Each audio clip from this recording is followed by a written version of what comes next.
Episode 121, How to Leverage Sponsored Content with BrandPoint. Welcome to the PR Playbook Podcast, the only podcast giving you actionable skills and advice you need to execute a strategic PR program. Warning: what you hear next may lead to brand awareness and increased sales and customer exposure. Now here's your host, Rinjini Joshua.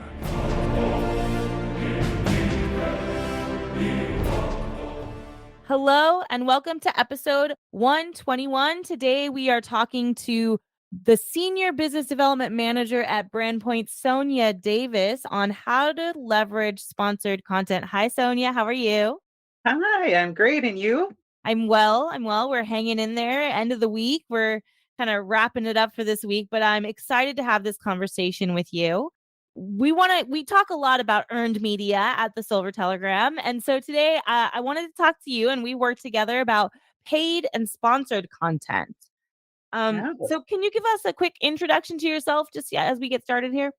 Sure. So as you mentioned, my name is Sonia Davis. I have been with BrandPoint for over 12 years and a number of roles, all dedicated to content. So it's been really fun to kind of watch how this industry continues to evolve. And thank you for having me today to kind of talk more specifically about, how paid media can help impact, some of the targeting and audience discovery that you're doing.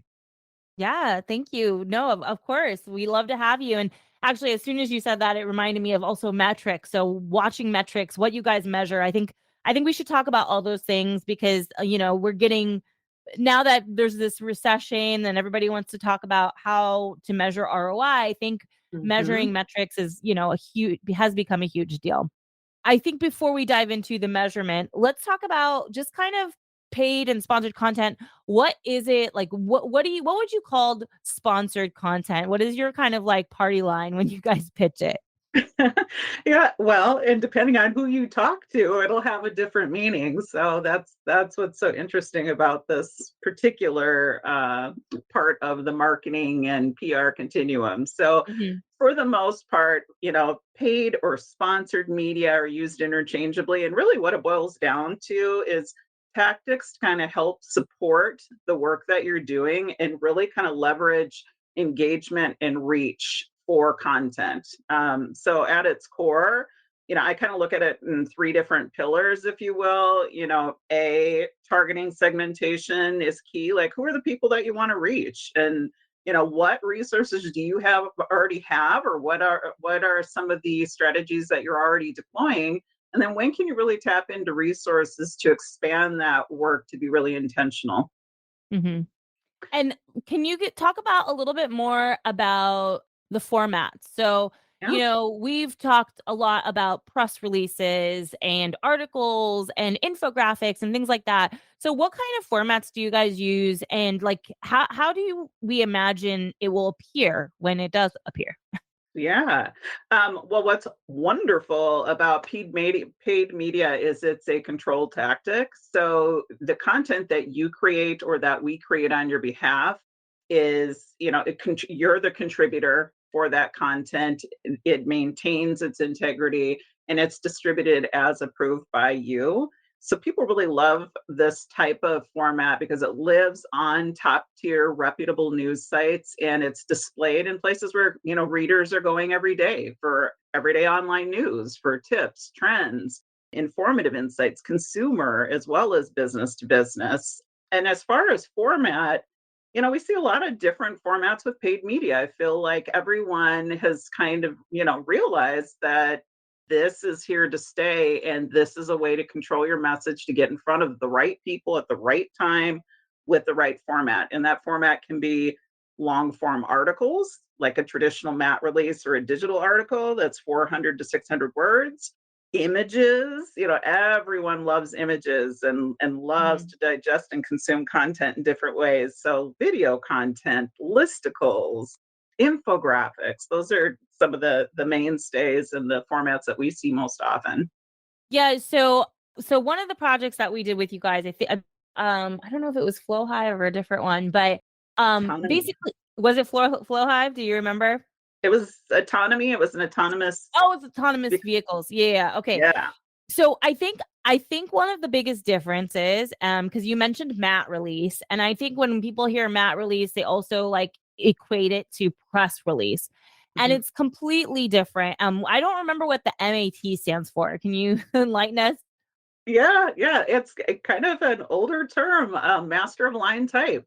Think of editors when they used to manually, be when they were at a press, manually putting these articles together, with Uh-huh. an ink press. That's where it comes from. So yeah, it's definitely evolved to be more in a digital, Format. platform now. So it's definitely evolved and changed. And what you can do with mat releases is just amazing now, through many of the news publishers that we're working with. Well, yeah, and so I guess the one thing I wanted to really like delineate is that a press release is one thing. It's like a whole different beast. This Yeah. mat release, or what you can do, especially with Brandpoint and how we've seen you guys, is actually release a story almost. I would Yeah. even call it like a story release, because the format in which we released that article, it was more like an article format. So when people are Mhm. reading it, they're consuming it in a way where it feels, and I guess it also depends on how you're writing it, right? If you're writing it in Mhm. a marketing style or a PR style, it's going to differ in voice, but it's almost as if they're reading an article on one of their on news outlets that they would normally read. And so I think that's one thing to really define between what you do with press releases and what you do with a mat release or something like that, is that you guys are able to place it with your partnerships with different media houses, but it looks like an article. It appears as if it's an article, and depending on the quality of how you write it, people can consume it in that way. Exactly. Yeah, I mean, press releases are designed to be a pitch to editors to get Right. them to take those, pieces of information that you have and create a story. Whereas a mat release is an article that's written for the reader. And what's really nice is it's got stickiness to it. It's more Yeah. memorable because you can provide more in-depth information and smaller sound bites. So yeah, I think that's always going to be here to stay. And then generally, they produce better for organic search too over time. So, whether it be patient stories, research stories, thought leadership, our annual trends, especially 2023. If you're in the home decor market, you want to be talking about trends. What are the trends? And Right. an article can be a great way to do that. So yeah, so now I'm getting all these questions coming into my brain here. So you had talked about it's a controlled format, which I think is one of the huge benefits. Can you speak to some of the other benefits of producing something like a mat release? Yes, for sure. Well, for one, it lives directly on a news site. It is lifestyle content, it is business content. And, the content lives pretty much indefinitely on many of these news sites. For instance, when we're distributing to LA Times or New York Daily News, they're archiving these great stories in lots of different sections throughout their news publications so people can interface with it in the moment of time when they're looking for this type of news. So there's that first and foremost. Two, you can be really deliberate with targeting. And I think that's something I really want to talk about, especially in the world of AI and algorithm based, Mm. browsing behaviors. I think it's really important to know how to integrate this and plug it in, pretty seamlessly with the other approaches that you're, utilizing throughout the year. Yeah, I that's actually was my next question, was really about targeting different demographics. And I think we had done that regional targeting or whatever, but can you tell us a little bit more about how do you guys target, and how can you target, like, I know there's like, Midwest, Northeast, or is it North America? Is it Canada? Is it the US? Like what is your best practices on targeting and how to kind of make that story reach the right audience? Right. Well, it's been just a pleasure to work with many of these news publishers throughout the years. They've really, kind of thought about and have been really intentional about their subscriber base, providing news that their readers can use and that they'll have interest in. And what we've seen is everything that we do today, whether it's on Google, TikTok, or any other paid media platform, it's all about targeting through algorithm, right? So Mhm. beyond your traditional, people always think of mat releases strategically to distribute articles in specific DMAs and markets, which is definitely true today. That's one piece of the puzzle. But we can also target, by multicultural content, whether it be Spanish translated content or outside of the US by, tapping into algorithms through the publishers to serve content to specific audiences, whether it be people that have specific interest. If you're an outdoor enthusiast, a travel enthusiast, or looking for financial tips with tax season coming up, this content is intentionally provided to people that would have that interest, give them a way to easily engage and consume that content, and then click through to get more information from that particular, business or brand. Yeah. No, that's great. Yeah, I think that's one of the biggest, and in my mind, right, as a PR person, is one of the biggest benefits is like you can target not only read like local or Mhm. locality, but also the different types of people that you want to reach. And that's, I think, extremely important, especially, on the consumer tech side. I would say we get a little bit more understanding of like who the audiences are and who's using different products. So I think we Yeah. get a little bit more insight on there versus when we're talking about business, because that's, these people are humans outside of their work. So that's harder to pinpoint a little bit. Right. I think you hit the nail on the head too. Map releases or listicles, which are bulleted list form articles that feature multiple images, you're able to tap into the person. So I think that Mhm. that was probably, the more poignant statement that when we think about targeting, we're talking about people, we're talking about Yes. readership, we're talking about how to make connections with people. And really, that's what your content should be doing for you. Yeah, absolutely. So, okay, we talked about a few of the benefits there, which I think are obviously outstanding. What about some of the maybe drawbacks of using mat releases? Is there any? I mean, obviously, I would assume you'd say no, but I mean, is there any things? Okay, I guess cautionary tales, mistakes you could potentially make by doing the wrong thing. Yeah, no, I think that's a fair question. And actually, no, I do have clients and brands and people that come to me all the time that really rely on us to make the right recommendation. I Right. don't recommend mat releases for every campaign or project. If you're a brand that's extremely visual, Hmm. you should be playing to your strengths. So you should be featuring video segments where you can incorporate animated elements and make things fun and punchy and shorter snippets. Hmm. You really have to think about, once again, who are we targeting? What do we have working for us as a brand? Where are our struggles? And if you've done some A/B testing with messaging, out into the national or regional sector and it's not resonating in one format, I really like to see people kind of switch it up, change your approach, give your reader something, to grasp onto. Like they say, most people need to see something 8 to 10 times Hmm. before it resonates. It's a great idea to kind of switch that approach up. Now, as far as mat releases, you asked specifically about, are there any things to stay away from or any time where you would, avoid or recommend against a mat release? I would say, if you're working on an article that, like I said, is more visual in scope, then obviously some of those other formats would be more appropriate. The other thing is, what's your intention? What do you want from that piece? If this is about brand awareness, a mat release is fantastic for that. If this is clickbait, a mat release is not your tactic. If this is Yeah, a I investor definitely I relations, was, as I'm hearing you talking, it's like, what you guys are doing is in between. It's like in the gray areas between PR and marketing.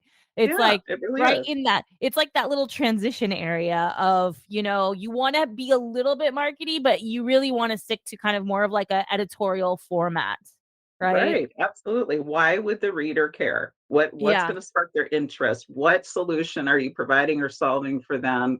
And what's great about what you do? And how is that person going to take the next step in that journey from learning about you to then taking action to engage with you? That's really what that's about. And how do you find people typically measure that? Like, how do they? So, this is now coming to that measurement question of like, what is the call to action for a piece like that? Is it for them to go to the website? Like, how can you incorporate that within something like a mat release or like some kind of sponsored content, are you asking them to go somewhere? Like what, like, yeah, what is the client Yeah. at the end of the day measuring? Yeah, well, paid media does a great job of amplifying your content in a lot of different ways historically, and still very much part of what we're reporting and analyzing are placements and reach. That's what most of our PR communicators care about. They want to know Mhm. that their message, got into the right markets, into reputable, respected publications, and then as a result, how many people potentially engage with the story. That's at the top funnel. And then we do drill down with some of our premium options, which include amplification, which you'll hear a ton about, which I'm sure you're hearing a lot about from your clients, Mhm. where when you're going into deliberate targeting and you're utilizing paid spends or a pay per click type of approach, amplification can provide guaranteed clicks to the brand's website. And people, really love, especially if you're somebody that loves to look at analytics and see growth and engagement and messaging resonate. We have some really great ways and strategy to measure social engagement. We track page views, time spent with the content, and then to your like you had mentioned, all mat release for the most part, most of our digital formats include the ability to include a link. So naturally, as someone's consuming this information, there's a next step and a way to acquire more information. Okay. Yeah. I mean, that's always I've been promoting this more and more because I realize people forget this simple but very essential step of having a call to action. They get so involved in the story they're writing, they forget, like, oh, you have to tell them to do something at the end. Yes, exactly. And it depends on the brand. I mean, think about COVID. During COVID, there was a lot of just awareness. Everybody was scouring the internet for information. There wasn't Right. necessarily we're selling you something or need you to go to a specific page to sign up for anything, but here's some really great information and go to the, National Health Organization or the CDC, or, reputable resources to obtain additional information. So, but then if you're a brand like Walgreens or CVS or Rite Aid, where you're, administering vaccines, well, then there's a page where you could sign up to schedule an appointment or get that Right. additional information. So you're tracking. Right. Absolutely. So I think that answered my, like, mainline questions, but what I'd love to get a little bit of read from you, and we've been talking a lot about this in PR and marketing, is just, the transition of how the media has impacted PR and marketing activities, and what we do as an agency is now different from what we did 10 years ago. Mhm. How do you see kind of the trends changing when it comes to mat releases or sponsored content? Are you seeing it become more critical component of a communications campaign, or is it kind of like a like, this little nugget that you use when you have to? Can you tell us a little bit about the shifting trends of that kind of space? Yeah, no, what I'm seeing a lot of, especially and actually for probably the last 10 years, really, Mhm. um, distributed, paid, sponsored media has been, a critical part of any marketing or PR strategy. Historically, PR, our efforts are usually dedicated to building awareness and buzz. Don't always get the credit for the actual call to action or the end Right. outcome, and they really do work seamlessly together. I mean, if you think about any traditional PR campaign, it's touching marketing, it's Mhm. touching, driving leads and sales for organizations. It's also intersecting pretty heavily with social. It's all moving together. And what's really nice about paid media is that you can build and layer on that. You can start with one pillar and incorporate other resources, whether they're in-house or utilizing a partner like Brandpoint. If you need Mhm. writing support or design support or support for reporting and analytics, especially as teams have kind of started to shrink and absorb. People are usually Yeah. looking at budgets and critical resources now. So absolutely. And then also, in what I was just talking about yesterday and today with, my son who's a biologist and Some of my colleagues in the PR space, everybody's talking about chat GBT and AI Right. and what kind of impact that's going to have. Controlled messaging is more important than ever. And having control over your message is going to be even more important. At the end of the day, we're humans trying to make human connections. Mhm. Um, and I think that's really important. Yeah, I agree. I'm taking notes here. Uh, um, I think the other thing, just that kind of we notice is that, a lot of the trust in the media is flailing a little bit, and I think part Yeah. of it has to do with, I mean, bad reporting, obviously. There's Yeah. people who do bad reporting, but also, I mean, I think when we're talking with clients, they're thinking like, oh, our story isn't being told properly, and I think paid Mhm. media or at least sponsored content is a way to, like you mentioned, control the narrative a little bit more. But I Yeah. feel like there's still a sense of responsibility in that, and I think Absolutely. maybe that's something that maybe most as far as marketing goes, you might not have that like editorial integrity, but like, can you speak to maybe the importance of that? Because I personally think that when you're putting out a piece like that that's sponsored, look, you've already got captured them. It's sponsored. You're paying for it. You're controlling the whole message. Why not do some good while you're doing that? Is there a Absolutely. level of integrity that kind of shows in the results? Absolutely. And, with, Brandpoint or any media company in our industry, for the most part, we all manage and consult with the intention of integrity. I mean, brands have Mhm. been pretty much held to the mat over the last couple of years, especially about, what do you stand for? Who are you really? Right. And not just what do you say, but what do you show me? How do Mhm. you show up every day? That's become more and more important. People want to be authentic. They want a genuine connection, and they want the right messaging to resonate with them. And to your point, it's not good enough anymore just to say, this is who and what we are. You have to stand Right. behind that. And marketing and media, yeah, they've gotten a bad rap for, I hate the term, but you hear it all the time, for some bad actors that are out here. They Yeah. are out here, but they've always been there. At the end of the day, people still rely heavily on us to share those messages and help, like I said, provide resources. I think that's probably the better way to look at it. We're providing resources, and Yeah. we're helping to advise brands on how to put their best foot forward. And yes, mat releases, paid media help you control your message. They also help you repair your reputation if you have been falsely Mhm. represented in some way. It gives you a voice, and I think that's pretty powerful. Well, then that actually lovely, nice tie into my next final comment would be, do you have some best practices when creating these pieces of content so that you can be taken seriously, even if people know it's sponsored or paid? What are some best practices to create the best content possible when you're doing this?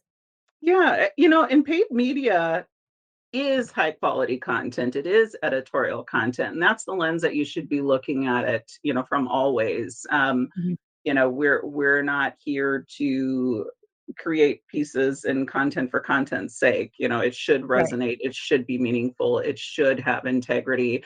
And the publishers that we work with demand that. So best practices, make sure that you're using credible resources in your research.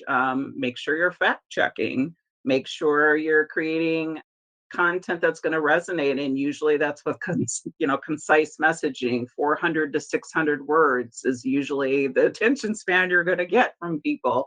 If Mhm. you're embarking on including video or visual assets, video should be 2 minutes or less. It shouldn't be a commercial. It should be snippets to get people excited and engaged to learn more. And then format. There are so many resources out here. Like I said, with our particular service, we offer Mhm. complimentary writing service. It's worth it. We have writers that are employed by Brandpoint but have owned PR firms in the past or worked as managing editors. So quality, quality, quality. I can't emphasize that enough. Yeah, I do like that about your service is that you guys do the writing complimentary and it's included, and it just kind of helps you also get like that outside view. Like, you're not just telling your own story, but someone else is telling it for you. So you guys can kind of pick up on things that we may have missed, or, as an internal person, you're drinking the juice, right? Right, So, exactly, exactly.